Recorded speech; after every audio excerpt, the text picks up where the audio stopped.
അതായത് നമ്മളെ പാരമ്പര്യ തൊഴിൽ ഞങ്ങളിങ്ങനെ ചെയ്തുകൊണ്ട് വന്നു. ആരോഗ്യവും കണ്ണിന് കാഴ്ചയുള്ളിടത്തോളം കാലം വർക്ക് ചെയ്യാൻ പറ്റും.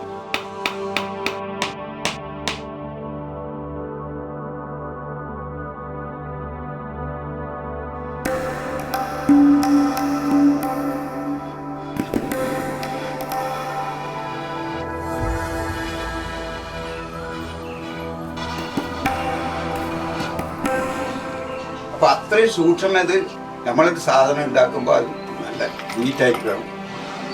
കണ്ടു കഴിഞ്ഞാലും ആരും അത് മിസ്റ്റേക്കാന്ന് പറയാൻ പാടില്ല. കണ്ണിന്റെ കാഴ്ച പോലെയാണ് നീറ്റാവുക. നമ്മളിന്നും പണ്ടത്തെ വർക്കല്ല, എല്ലാം കൈകൊണ്ട് ചെയ്യും.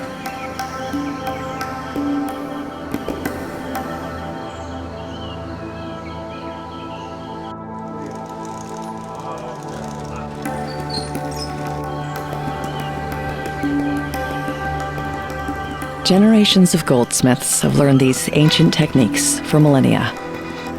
This process is in danger of becoming extinct.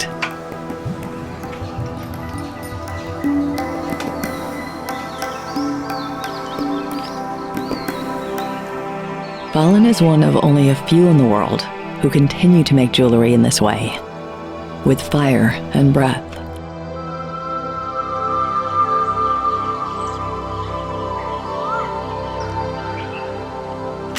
He lives in Thotada, a small village on the Arabian Sea in northern Kerala, India. ഞങ്ങളെല്ലാവരും തന്നെ കണ്ണൂർ അച്ഛൻ പണിയെടുക്കുന്ന സ്ഥലത്തേക്കാണ് പോകുന്നത്.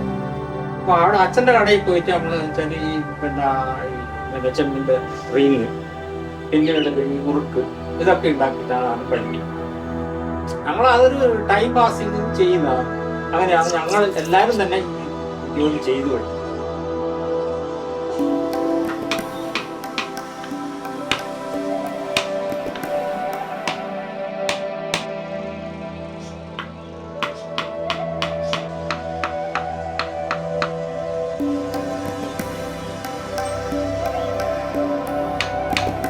ഈ മാങ്ങാട് എന്ന് പറഞ്ഞ സ്ഥലത്താണ് ഈ നാരായണെന്ന് പറഞ്ഞാൽ അവരെ കീഴിലാണ് ജോലി ചെയ്യുന്നത്. അവിടെ നിന്ന് പിന്നെ പഠിക്കുന്നത് എന്ന് പറഞ്ഞാൽ ബാക്കിയുള്ള സ്വർണത്തിൻ്റെ കാര്യങ്ങളാണ്. അതായത് പിന്നെ ചെയിനുകൾ, ബാക്കിയുള്ള എല്ലാ കാര്യങ്ങളും അവിടെ നിന്നാണ് പഠിക്കുന്നത്. അവിടെ എത്ര കൊല്ലം ഉണ്ടായിരുന്നു? 4 കൊല്ലം അവിടെ നിന്ന് പഠിച്ചു.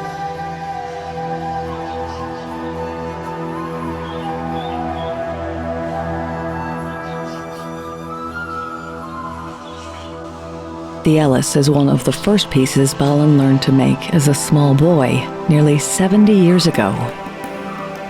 അപ്പൊ എൻ്റെ കീഴിൽ ഇപ്പം പറഞ്ഞാല് 9 ശിഷ്യന്മാരുണ്ടായി. എൻ്റെ കീഴിൽ ഫുള്ളായിട്ട് ഇവിടെ ഈ ചെയ്തി ഫുള്ളായിട്ട് പഠിക്കാറുണ്ട്. അത്രയധികം പണിയുണ്ട്. അങ്ങനെ ഇതാകും.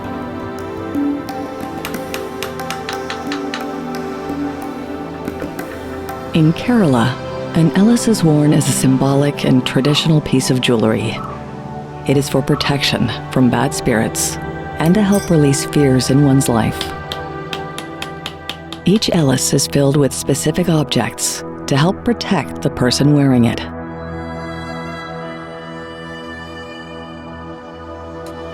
ഇത് പൂജാഭസ്മം, ഗുരു പൂജാഭസ്മം.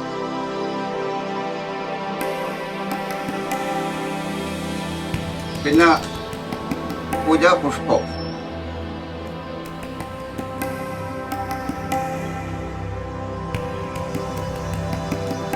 ഇത് ദേവി പൂജ ചെയ്ത മഞ്ഞൾ, ഇത് കാളി പൂജ ചെയ്യുന്ന ഈ മഞ്ഞൾ ഉണ്ടാവും. ഇത് മൂകാംബിക ദേവിയുടെ പൂജ പൗഡർ. പിന്നെ ഇതിൽ എന്ന് പറഞ്ഞാൽ മീനാരി കാഞ്ഞിരം,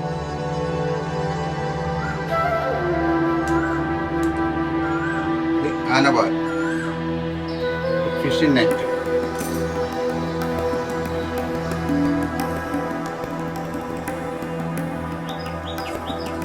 ഇത്രയും സാധനങ്ങളാണ് ഇതിൻ്റെ അകത്ത് ഫില്ല് ചെയ്തത്. മുമ്പേ ഒരു ബ്രഹ്മരക്ഷസ് എന്ന് പറഞ്ഞിട്ടൊരു പ്രേതമുണ്ട്. അപ്പൊ അത് എന്ന് പറഞ്ഞാല് മത്സ്യമായിട്ട് ബന്ധപ്പെടില്ല.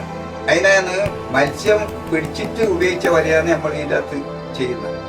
ഇപ്പം എന്ന് പറഞ്ഞാൽ ഈ ചെറിയ കുട്ടിയൊക്കെ എന്ന് പറഞ്ഞാൽ ഈ ഞാൻ പറഞ്ഞില്ലേ ആ ഒരു പീസ് കുട്ടികൾ ഉറക്കം കിട്ടുന്ന കുട്ടികളുണ്ടെങ്കിൽ എന്ന് പറഞ്ഞാൽ അതിൻ്റെ ഈ തലാണീൻ്റെ അടിയിൽ ലഭിച്ചു കൊടുക്കും. ആ പൂജാ ഭസ്മം കൂടി ഇതിൻ്റെ അകത്ത് നമ്മൾ ചേർത്തിട്ട് ചെയ്യും. അപ്പോൾ അതിൻ്റെ ദേവീൻ്റെ ശക്തിയും കൂടി നമ്മൾ ഈ കുട്ടിലേക്ക് ഇതിൻ്റെ അകത്ത് വരും. ഇനിയിപ്പം എന്ന് പറഞ്ഞാൽ നമ്മൾ ഇതെല്ലാം ചെയ്തിട്ട് ആടെ കൊണ്ടുപോയിട്ട് പൂജിച്ചിട്ടാണ് നമ്മൾ കൊടുക്കുക. അത് ആരായാലും നമ്മൾ ഇത് കുറുക്കിന് വരുന്ന കൊടുക്ക് അവിടെ നിന്ന് ഒരു ശക്തി ഇതിൻ്റെ അകത്തേക്ക് ആകർഷിക്കും.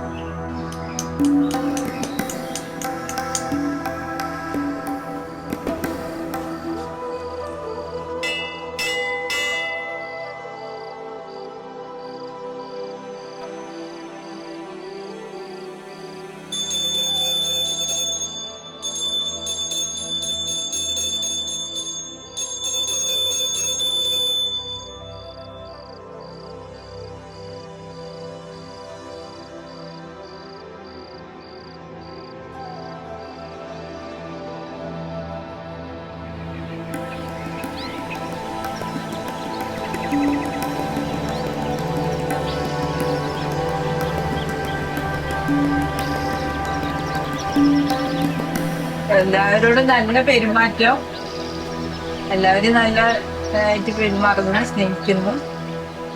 അതുകൊണ്ട് എല്ലാവർക്കും വാലാട്ടം എന്ന് പറഞ്ഞാല് എല്ലാവർക്കും ഭയങ്കര ഇഷ്ടം. പിന്നെ നമ്മൾ ചെറുതിലെ ഈ വർക്ക് തുടങ്ങി. അങ്ങനെ ഇന്ന് ഇപ്പൊ എന്ന് പറഞ്ഞാൽ വർക്കെല്ലാം അവസാനിക്കേണ്ട ടൈമായി.